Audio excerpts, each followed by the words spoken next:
여러분, 안녕하세요. 오늘 들려줄 책은 영리한 공주입니다. 우리가 생각하는 공주의 모습은 어떤 모습일까요? 이 책을 통해 새로운 공주의 모습을 만나볼 수 있답니다. 당차고 영리한 공주의 통쾌한 모험담이 담겨 있습니다. 그럼 이야기 속으로 들어가 볼까요? 영리한 공주. 글 다이애나 콜즈. 그림 아스키스. 옮김 공경희. 옛날 아주 부자인 왕이 있었습니다. 왕의 궁전에는 다이아몬드와 사파이어, 루비와 에메랄드 등 온갖 보석으로 가득 찬 상자와 서랍이 아주 많았습니다. 또 금과 은으로 만든 여러 개의 왕관과 금으로 만든 팔찌, 목걸이 그리고 순금으로 만든 컵과 접시, 칼, 포크도 많았죠. 이 세상을 통틀어 가장 사랑하는 것 또한 보물이었습니다. 왕비는 몇 년 전에 세상을 떠났습니다. 그리고 자식이라곤 외동딸 아레트 단 한 명뿐이었죠. 왕은 보석을 세고 지키는 것에만 온통 정신이 팔려 있어서 딸과 이야기를 하거나 함께 놀 시간이 없었습니다. 다행히 궁전에는 공주를 사랑해주는 늙은 시녀가 있었습니다. 시녀에게 일기와 쓰기를 배운 아레트는 몇 시간이고 앉아서 책을 읽곤 했습니다. 공주가 15살이 되었을 때에는 왕의 도서관에 있는 책을 모조리 다 읽어버렸습니다. 너무 어려워서 왕이 읽지 못하는 것들까지도요. 또 공주는 시녀에게 바느질을 배워 옷을 잘 지었고 그림 그리기를 배워 궁에 사는 모든 사람들의 초상화를 그렸습니다. 물론 왕은 딸이 춤과 말타기, 매력적인 대화법처럼 공주가 알아야 할 것들을 다 배웠다고 믿었습니다. 그리고 젊고 부자인 왕자가 공주에게 청혼을 하고 선물로 자신에게 아름다운 보석을 줄 것을 바랐죠. 아레트 공주는 말타기 수업을 아주 좋아했습니다.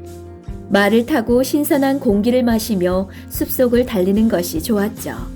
또 무용 수업도 아주 재밌었습니다. 특히 경쾌한 음악이 나올 때면 더욱 좋았죠. 하지만 매력적인 배화법 시간은 따분하기 짝이 없었습니다. 선생님은 이런 아레트 공주가 답답해지기 시작했죠. 아, 그렇군요. 어머, 재밌어라. 그 이야기 좀 해주세요. 라고 맞장구 치는 것을 배우기는커녕 계속 자기 생각을 말하면서 선생님과 입씨름을 벌였으니까요. 어느 날 공주는 수업 시간에 더욱 심하게 굴었습니다. 젊은 왕자 역할을 맡은 선생님이 정원의 장미를 가리키며 말했습니다. 이 꽃들이 마음에 들지 않습니까? 아시다시피 저것들은 아프리카에서 온 것이랍니다. 그러자 아레트 공주는 어머나 흥미로워라 라고 대답하는 대신 이렇게 대답했습니다. 틀렸어요. 저 꽃은 맨 처음 사우디아라비아에서 재배되었고 300년 전에 우리나라로 수입된 거예요. 공주의 말에 선생님은 화가 나서 모자를 내팽개치고 펄쩍펄쩍 뛰었습니다. 그러더니 방을 뛰쳐나가 복도를 휘잉하니 달려서 노크도 없이 왕의 침실로 뛰어들었습니다. 커다란 상자에 가득 담긴 보석을 세고 있던 왕은 놀라서 고개를 들었습니다. 선생님은 왕이 뭐라고 말하기도 전에 소리쳤죠. 폐하! 큰일 났습니다. 공주님은 정말로 영리하십니다. 영리하다고? 겁에 질린 왕은 보석을 테이블에 놓고 멍하니 있다가 다시 말했습니다. 공주가 영리하면 안 돼. 그래가지고 어떻게 남편감을 찾는단 말인가? 그러자 온몸을 떨던 선생님은 무슨 일이 있었는지 자세히 설명했습니다. 왕은 보석을 세느라 항상 바빴기 때문에 딸이 책을 읽거나 그림을 그리거나 옷을 짓는 것을 알아차리지 못했던 거죠. 왕은 시종에게 당장 공주를 불러오도록 명령했죠. 얘야, 그게 사실이냐? 내가 영리하다는 말이. 그렇습니다, 아바마마. 그럼 지금까지 책을 많이 읽었느냐? 그렇습니다, 아바마마. 이런, 내가 영리하다는 사실이 사람들에게 알려지면 아무도 너랑 결혼하려 들지 않으리란 걸 너도 알겠지? 어휴, 맙소사. 어떤 왕자가 영리한 아내를 원하겠는가? 누가 계속 말싸움을 벌이고 자기 생각을 고집하는 여자랑 결혼하고 싶어 한단 말인가? 남자들은 남편 말에 순종하고 자기 의견이 따로 없는 여자를 아내로 맡고 싶어 하는 법. 공주란 아름답고 매력적이면서 영리하지 않아야 하는데, 아이고, 이걸 어쩐담. 아바마마, 하지만 뭐냐? 왕은 잔뜩 찌푸린 구름처럼 인상을 쓰며 물었습니다. 몹시 화가 났거든요. 저는 결혼하고 싶지 않습니다. 뭐야? 결혼하고 싶지 않다고? 이런 터무니없는 소리가 있나? 공주란 누구나 결혼을 하는 법이다. 그것 말고 또 뭘 할 수 있단 말이냐? 그리고 내가 영리하다는 소문이 퍼지기 전에 빨리 결혼하는 것이 좋을 듯하구나. 그래서 왕은 공주의 신랑감을 찾는다는 발표를 했습니다. 그러자 곧 구혼자들이 궁전으로 몰려들기 시작했죠. 맨 처음 온 사람은 이웃나라의 젊고 잘생긴 덜라보라는 왕자였습니다. 금빛 고스머리에 쾌활하게 웃는 사람이었죠. 저녁 식사 내내 왕자는 용감무상한 모험담을 늘어놓았죠. 어떻게 용을 죽이고 거인을 물리쳐 위험에 처한 아가씨들을 구해냈는지 자랑했죠. 또 하얀 이를 가지런히 드러내며 아레트 공주를 향해 아주 여러 번 웃어 보였습니다. 식사가 끝나자 왕자는 테라스에 나가 시원한 저녁바람을 쐬자고 청했습니다. 테라스 아래의 잔디밭에서는 장미향이 풍겼고 공작새가 무리지어 다니고 있었습니다. 왕자는 장기를 두자고 했죠. 아레트 공주는 도서관에 있는 책을 보고 혼자 장기를 배웠고 신하들을 상대로 종종 연습을 했습니다.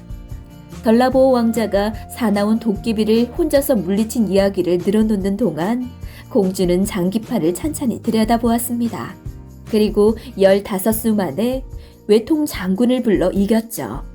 왕자는 그 잘생긴 얼굴을 약간 찌푸리면서 다시 말을 놓았습니다.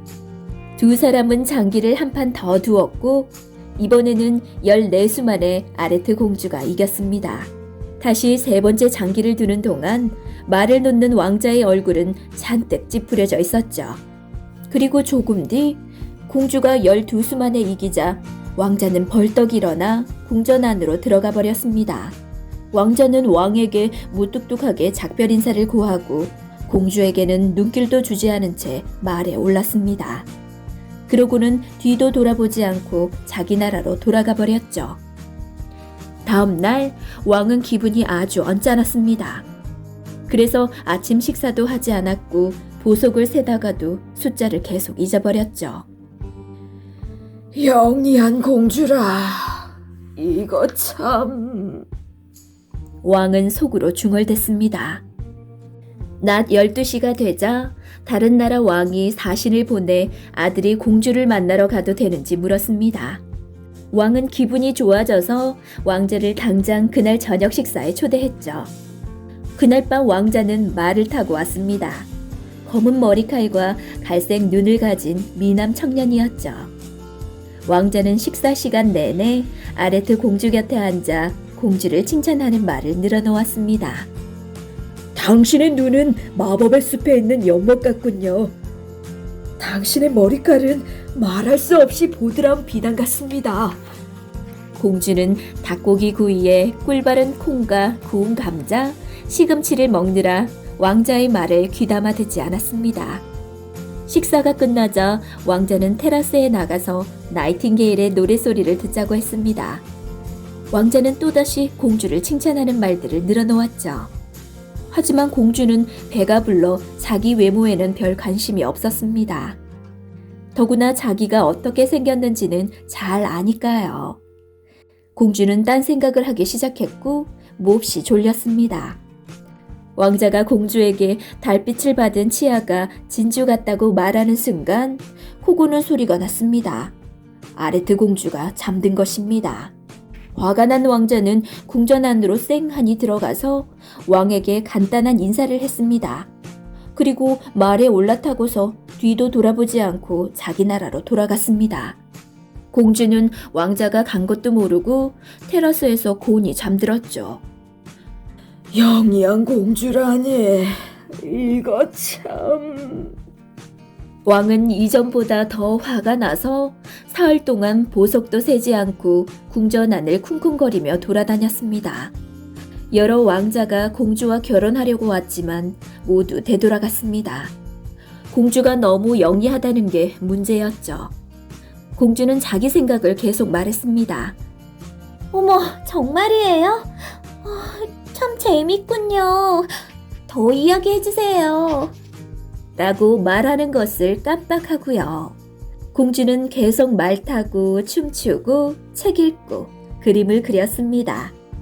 그리고 자신과 결혼하고 싶어하는 왕자가 없다는 사실에 기분이 좋아졌습니다.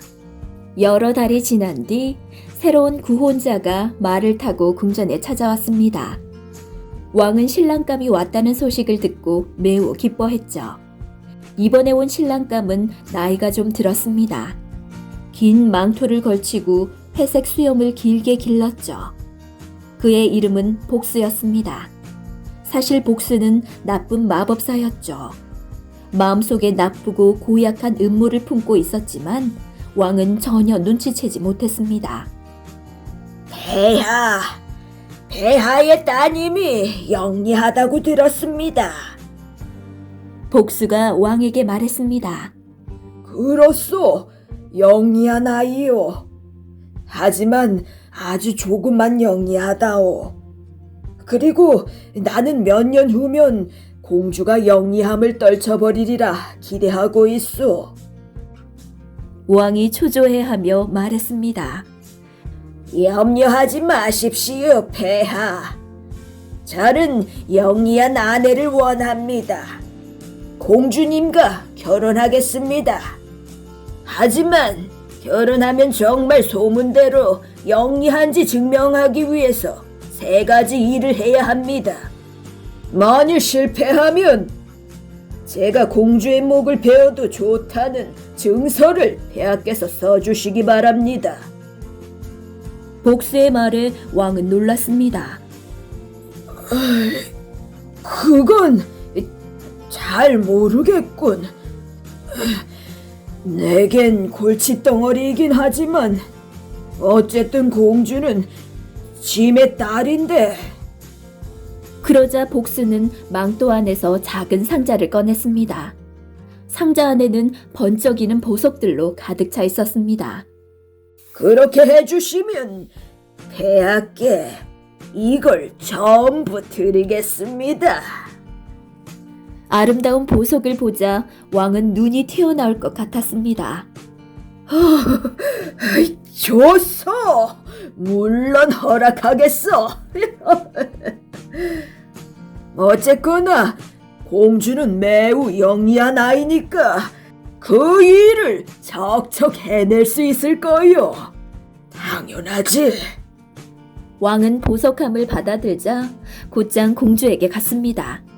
그리고 공주에게 사흘 뒤에 결혼식을 올릴 테니 준비하라고 했죠. 아레트 공주는 마음이 몹시 상했습니다. 결혼하고 싶지 않았기 때문이죠. 특히 나쁜 마법사처럼 보이는 낯선 사람과는요. 그래서 공주는 가장 친한 친구인 시녀에게 다 털어놓았습니다. 시녀도 마음 아파했죠. 잘 들으세요, 공주님. 아버님께서 결혼하시라면 그 말씀을 따르는 것이 이 세상의 법칙입니다. 사실 저는 마녀입니다. 물론 비밀로 하고 있었지만요. 마녀라는 이야기를 해봤자 좋을 게 하나도 없으니까요. 하지만 공주님의 생각처럼 복수라는 자는 마법사입니다. 그래서 상당히 힘들답니다. 저는 마법으로 사람을 두꺼비나 뱀으로 바꿀 수는 있지만 마법사에게는 그럴 수 없으니까요. 제가 할 수 있는 일은 공주님이 원할 때 쓸 수 있는 3가지 마법을 드리는 것뿐입니다. 그 소원이 공주님을 위험에서 지켜드릴 겁니다. 시녀는 공주의 손가락에 작은 금반지를 끼워주며 말을 이었습니다. 이 반지를 끼고 있다가 필요할 때 문지르면서 소원을 비세요. 하지만 3가지 소원만 들어준다는 걸 기억하시고 쓸데없는 데 써버리지 마세요. 공주님, 그리고 공주님이 영리하다는 사실을 늘 기억하고 너무 걱정하지 마세요. 아레트 공주는 기분이 한결 나아져서 시녀에게 입을 맞추고 고맙다고 인사했습니다. 사흘 후 왕이 결정한 대로 결혼식을 올렸습니다. 잔치가 끝나자 복수는 왕에게 공주가 3가지 일을 해내지 못할 경우 목을 베어도 좋다는 증서를 받아냈습니다. 그런 다음 공주를 말에 태우고 밤길을 떠났죠. 말을 타고 오래 가다 보니 바닷가에 있는 어두침침한 성에 닿았습니다. 마법사는 공주에게 아무 말도 하지 않고 공주의 팔을 움켜잡은 채 복도를 지나 계단 밑으로 내려갔습니다. 그리고 조그만 문을 열고 공주를 안에 밀어넣고서는 문을 잠궈버렸죠. 복수는 주머니에 열쇠를 집어넣고 사악하게 웃으며 자기 방으로 돌아갔습니다. 여러분, 이야기 재밌게 잘 들었나요? 공주가 어떤 소원을 빌었을까요? 뒷이야기가 궁금하면 책으로도 다시 만나보아요. 그럼 다음 시간에 또 만나요.